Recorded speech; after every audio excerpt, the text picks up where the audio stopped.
always a good launch with your blue book, The World Economic Outlook. The 3.0 statistic is extraordinary. Let me ask a simple question. Does that signal global recession, or is the R-star down enough where the new global recession is 2 point whatever? Hi, Tom. Indeed, this is the lowest since the global financial crisis, the 3% number. It's a combination of factors, including the trade tensions, but also some country-specific factors in emerging and developing economies.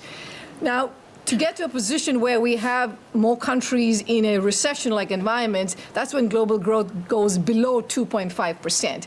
And we certainly don't have that in our projection. Well, very good to see that from 3% on down to 2.5%. You do show the dynamic on China as extraordinary, down under 6%. Joyce Chang at J.P. Morgan not forecasts, but models out a slowing China down below 5% in the coming years. Describe the vector of the slowing Chinese growth. Is there a persistence to it, or can it recover rapidly if we get a clearing of the trade war? So China is in a gradual structural slowdown, and that is to be expected and needed as it undertakes financial regulatory tightening, reins in credit growth. So we should expect a slowdown coming from that. But at the same time, there's been a cyclical downgrade too, which comes from the trade tensions and the growing trade barriers. And if that were to be removed, that could certainly help from a cyclical sense for growth in China.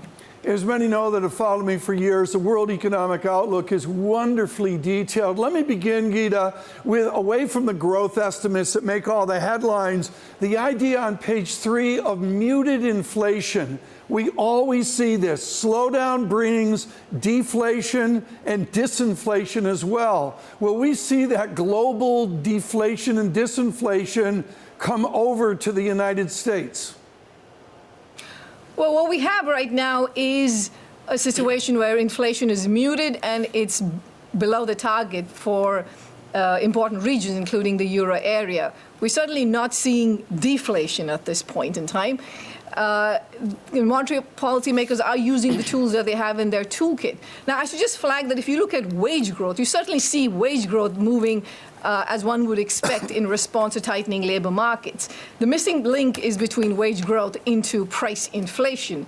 But we would hope that if activity holds up, that we would see moving closer toward the target rates for price inflation. I mean, I love what you see here, folks. 150, 200 pages with these gorgeous bar charts here. Mike McKee and I read every word of this. I know you can't see it on TV, but I've got to show Gita that I've actually read the thing. And this is, Gita, contribution to global imports. Give us an insight into the dynamics of things coming in between China and the United States.